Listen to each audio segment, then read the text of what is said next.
All right, sir. We are at it again. Episode number 4. Wow. We're trucking right along. We are. We keep on trucking. Right? Moving and shaking. We're bobbing and weaving. This time, you are the one that suggested the film. I suggested it. You did. You brought this to the table, and I'm glad you did. So thank you very much. You've never seen it before? I have never seen The People Under the Stairs. Oh, shit. Okay. I was going to ask you about your history with it. Since we're of that era, I remember when this was out on VHS, and I was with a buddy, and we were way too young to be trying to rent this movie. But I had a buddy that his mom was really naive, and we were at Video Connection. Oh, I remember those. The Silver Screen Club only at the Video Connection. Wow. I was probably in 3rd or 4th grade, and we were going to have a sleepover, and we were picking out movies, and I was into horror movies, but this kid wasn't really allowed to watch any. And I talked him into talking his mom into getting it for us, because if you looked at the box, it looked terrifying, but it was mostly about a kid. Yes. So we could convince your mom that this is about a kid, and hopefully she'll look at the box and maybe she'll realize it's a scary movie. And you could easily tell the R rating on it, but she would, like I said, she was a naive lady. Okay. So she goes, okay, if it's about a young boy, then okay, that's fine. The giant skull on the cover was no indication that this might not be They marketed appropriate? this movie like a straight horror. Okay. They did not. Like, the trailer looks scary and the box looks scary, but when you watch the movie, there's so many elements of humor in it. Anyway, that was my history with it. I saw it when I was way too young. It was scary, but also funny. We also did laugh at a lot of the parts, and then I fell in love with it. And to this day, I look at this movie like some people look at like Home Alone. Okay. Like they'll look back see at that. Home Alone, and they'll be like, oh, I love that movie back when I first saw that. I loved it. I'm like that with this movie. I love Home Alone too, but. Of course. Wait, Home Alone also, or Home Alone 2? Home Alone as well. Do you like Lost in New York? It's fine. It's fine. Donald Trump is in it. He is. Unlike yourself, I have zero history with any of this. Like I said, heard plenty about it. Just never got around to it. I don't know. I like yourself, when I was a kid, I saw a lot of movies at a very young age.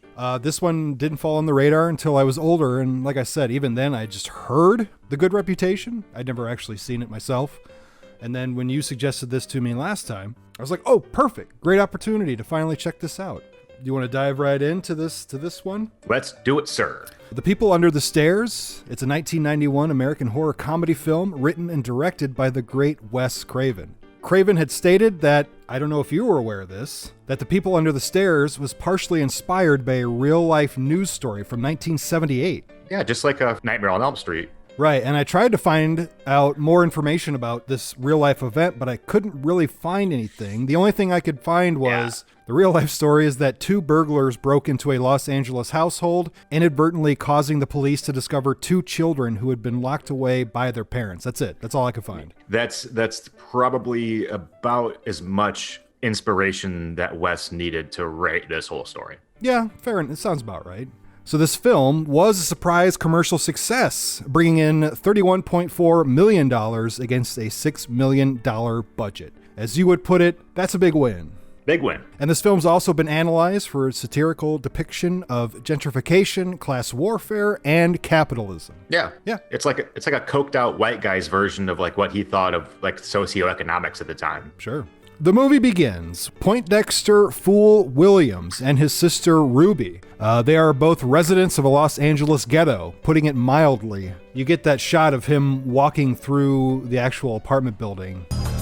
Hey, fool! Hey, I hear you're getting evicted, man! Hey, fool. The dogs just fighting each other over the little scraps of meat. Yeah. Apparently, they're the only people still paying to live there. Everybody else is squatting. Yeah, pretty much. He and his family are being evicted from their apartment by their landlords, the Robisons. Robisons? I don't know. They don't really say it. I don't know. They might say it, but I don't know. When we find out this information, we're not really sure about who it is at the time. We know that they're being evicted because after the tarot card reading, the sick mother needs some attention by Ruby. So Ving Rhames from Pulp Fiction, the same character, Marcellus Wallace, tells Fool that they're being evicted because some evil bastards don't care about the mom being sick, Ruby having kids, doesn't care. And you guys are 3 days late, so you have to pay triple, or you have to leave by midnight tomorrow. Yes, you are correct. Ving Rhames, named Leroy. Yeah, Leroy. Marcellus Leroy Wallace. Yes, he does offer Fool a way to make some money to help his family. What's the job? Stealing gold coins that they believe are in the Robesons' home.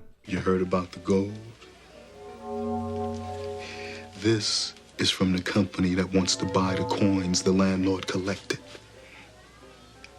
Gold coins. He wants to kind of do a Robin Hood type deal. After all this talk about the Robesons and their liquor store and their condominiums, we are finally introduced to them. Mommy and Daddy are their names. We learn very quickly that these are not so nice people. He's eating ribs. He bites into something and spits it out and he goes, "Goddamn buckshot." Damn buckshot. We also learn that they have a daughter named Alice, who they abuse regularly. Bad girls. Burn in hell. Yeah, AJ Langer. She was from Columbus, moved to California. She ended up getting into acting, and some of her roles that she's memorable that you would notice her in more so than this probably would be My So-Called Life. Oh, she yes, played the drunk best friend. She was in Baywatch. She ended up being in Seinfeld after this. And now she's a countess. They have like 4 kids and they live in a castle like in Blackstool, Wiltshire. I just like to say Blackstool. Anyway, so that's my deep dive on AJ Langer. She's great. A little interesting fact about the mommy and daddy actors. Everett McGill and Wendy Robie, they were cast as the Robesons after having starred together as the married couple Big Ed and Nadine Hurley in the television series Twin Peaks, which you and I are both fans of. Yep, I couldn't recognize Wendy Robie from it, but I do remember Everett McGill from it. Because once you see him in this movie, I watched Twin Peaks well after I watched this movie. When I was older, I watched Twin Peaks. I saw this guy in Twin Peaks and I'm like, oh, that's that guy from... Yeah.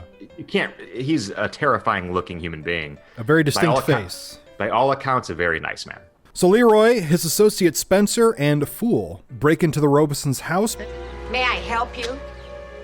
Good afternoon, ma'am. Sorry to bother you, but I'd just like to show you some of these delicious cookies we're selling. I'm sorry. We watch what we eat very carefully here.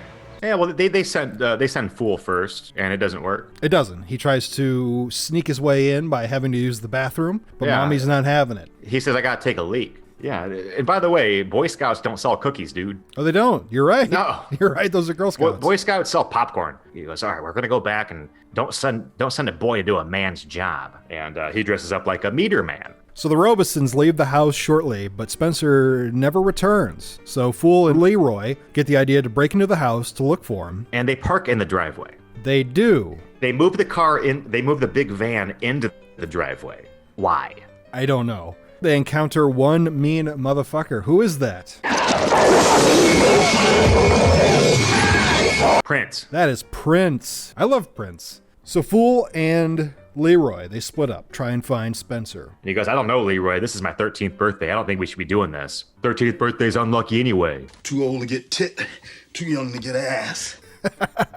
Like, what the fuck is that supposed to mean? Because too young to get ass, yeah, he is. He's too young to get ass, but you're never too old to get tit. But that's a Leroy-ism. I'll take a tit as a 30-whatever-year-old. Fool and Leroy split up. Fool finds his way over to the basement. He goes downstairs, it's pitch black, and I love his reaction to seeing the little quick shine of a flashlight. Spencer, you back in there? I ain't stupid. It makes perfect sense. I do have to admit, this kid plays a kid incredibly well. Well, he is a kid. I know, but most kid actors don't. Yeah. Most kid actors are terrible. Really good. It's very rare that you get one that's actually convincing as a child. Does a great job. Yeah, not only does the kid actor have to be able to act, but the writers have to be able to write for the kid. Very rarely works out together. So the fact that this did, it's nice. He's getting freaked out. Like, he knows something's in there, but he's not really sure what, but he's not being chicken shit, so he's going to figure out what's going on. And he does find Spencer face down. Dead. Pale with white hair and a gnawed up hand. You thought that sucker was white before. In his other hand, he's got one of the gold coins that confirms what Leroy was saying is true. He's attacked, and he discovers a large group of strange, pale children in a locked pen inside this dungeon-like basement. I'm not sure how much children they are. They're supposed to be. They're supposed to be. Yeah. They all look about 23 or older. It looks like a 23-year-old Brad Pitt with makeup on. I know, right? And they start pulling Spencer in, and Fool kicks the wall, and he goes, "You can't do that, you miserable stinking thief." And one of them goes, "Duh." They all do that. My buddies and I, but that one's really egregious. And my buddies and I used to do that to each other. We used to go, "Duh." I think Rocky Dennis was on the other side of the wall. Wow. So he's let out by Alice, only for the Robinsons to return. They cut the power. Leroy and Fool are both hiding, but Leroy is scared by one of the pasty pale children hiding in the wall. Daddy sees him,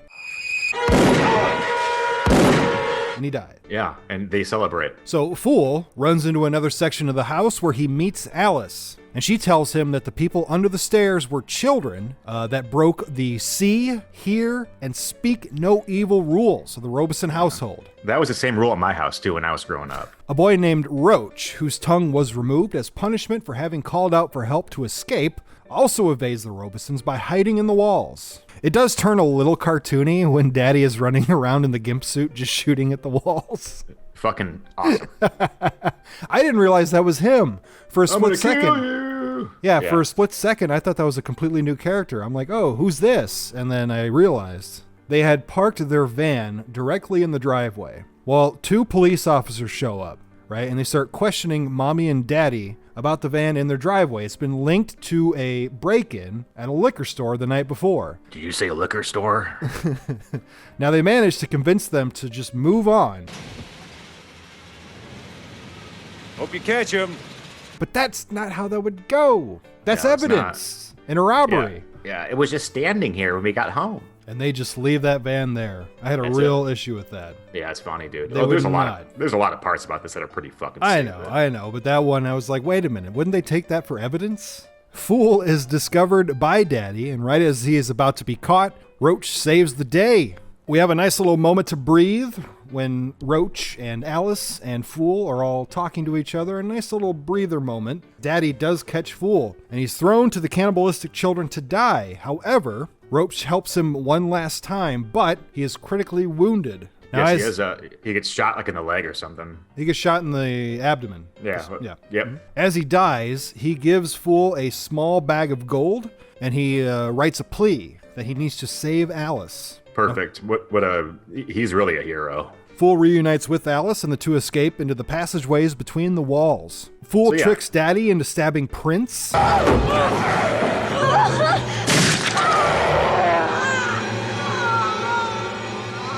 A very sad moment for me. I always hate when animals are hurt in a horror movie. I love a beautiful golden retriever. A golden retriever? Scratch that. I love a beautiful Rottweiler. Okay. And he goes, "Oh shit." Fool and Alice reach the attic where they find an open window above a pond, but Alice is too afraid to jump. So Fool is forced to escape without her, but promises he'll return. I'll be back, Alice! Hang on! And she actually knows a lot about she goes, "It's a pretty straight shot down. I'm not sure how deep that water is." So Pretty fucking deep, apparently. yeah, it is pretty fucking deep because there's a great shot after Daddy comes out with the gun and points it right at him, and then she comes through the window and jerks his arms away so he can't shoot Fool, and Fool starts flailing off the roof right into the water and falls in perfectly and then gets out. Fool makes it back home, and he learns from Grandpa Booker that he has enough gold to pay for both his rent. You do have enough to pay your rent for a while. Say to the year 2000. And for his mother's surgery. Why would they want to stay at that place for another 9 years? He does find out that Mommy and Daddy, they're not husband and wife. They are actually brother and sister. Wait a minute, brother and sister? Brother and sister. Yeah. They snatch babies, and they're from a long lineage of that family that used to run the funeral home or whatever it was, the crematorium, whatever they had. Funeral home. And every generation got crazier than the last. And even when he was a kid, Grandpa said we would never walk past that house. So it's pretty much a known thing that you don't mess around with these people and these slumlords. Yeah, Texas Chainsaw. pretty much. So Fool vows to keep his promise and go back and get Alice. He He reports the Robesons to child welfare, and as the police are investigating the house, Fool sneaks back in and reveals to Alice that she is not their daughter. She was stolen from her birth parents, as were all the other children in the basement. Yeah. And while the cops were there, they're looking throughout the whole house, and they, whatever you want to call it, the way that they have the house all crazy booby trapped and stuff, and the way that they have a bunch of decoy stuff, the cops couldn't tell that much was going on there. Obviously, there's a lot of nooks and crannies of that house. Fool makes his way back into the basement, where he is once again caught by Daddy. He's about to be killed, but luckily for him, Ruby, Grandpa Booker, and a crowd of people show up, distracting both him and Mommy. What are you gonna do? Shoot us all? Now in the basement, the children flash their flashlights into Daddy's face, which gives Fool a chance to get away. He tries to shoot at him, but he instead hits one of the locks to the pens, freeing all the cannibal children. One of them shows Fool a vault, which contains the Robesons' wealth. I told my buddy at the time, when we first watched this movie, Brad Pitt was a big star. Mm-hmm. So I told my buddy, I said, yeah, that's Brad Pitt with makeup on. Did he believe you? Yeah, he did. Mommy finds out that Alice knows the truth and believes that Fool has turned her against her. So she attempts to kill Alice. However, the cannibal children have broken free and they charge at Mommy, causing her to flee and run into a knife held by Alice. The children seize her and throw her into the basement, where she lands dead at Daddy's feet. Daddy finds Fool at the vault. He thinks that he hears the coins dropping and all that stuff.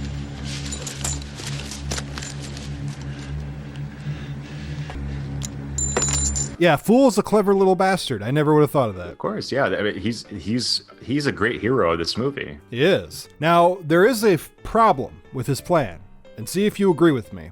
He says he'll detonate the dynamite unless Daddy puts the gun down.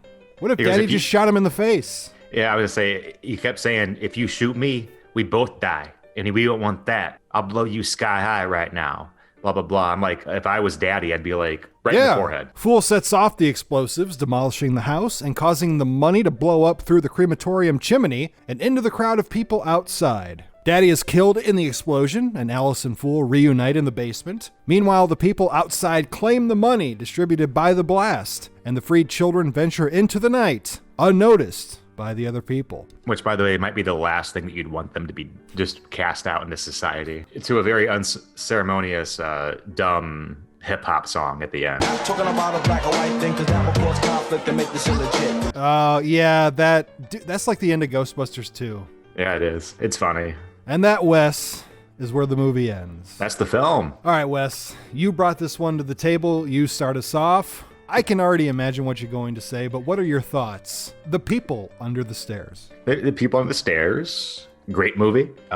It's dumb. It's funny. It's suspenseful. It's really dark. There's like a lot of child abuse. There's like a lot of racial stuff. It's really an interesting movie that I think needs to be revisited, but how would they do it nowadays? I don't think they'd be able to do it, but it does need to be revisited. I love it. This is the kind of thing I look for in a horror movie.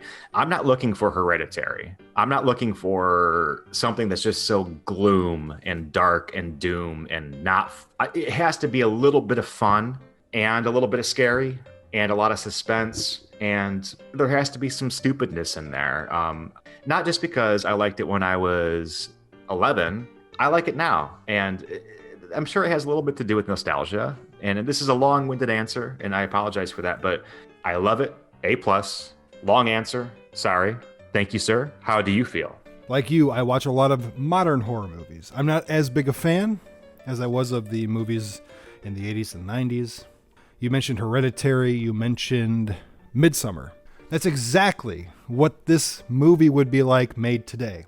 The social commentary that they're talking about, or that we had mentioned at the beginning of the episode, gentrification, class warfare, capitalism. This movie does that subtly. You can watch the movie, you can enjoy it for what it is, but you can see those themes in this movie. If this movie was made today, those themes would be at the forefront. That's all this movie would be about. They would cram those themes down your throat because that's what movies do today. And it would suck. So, as I mentioned at the beginning of the discussion, I'd never watched this movie. It was always on my to-do list. I just never really got around to it. You, luckily, gave me a good reason to watch it. It's very silly. Like you said, I found myself at times thinking it's kind of cartoony, but I think that's why I liked it as much as I did. It didn't take itself seriously at all. It knew what it was. All the actors did a great job for their characters. And yeah, I would rate this thing a solid A, for sure.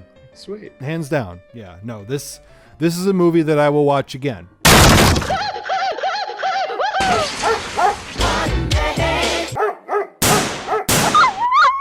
Oh shit.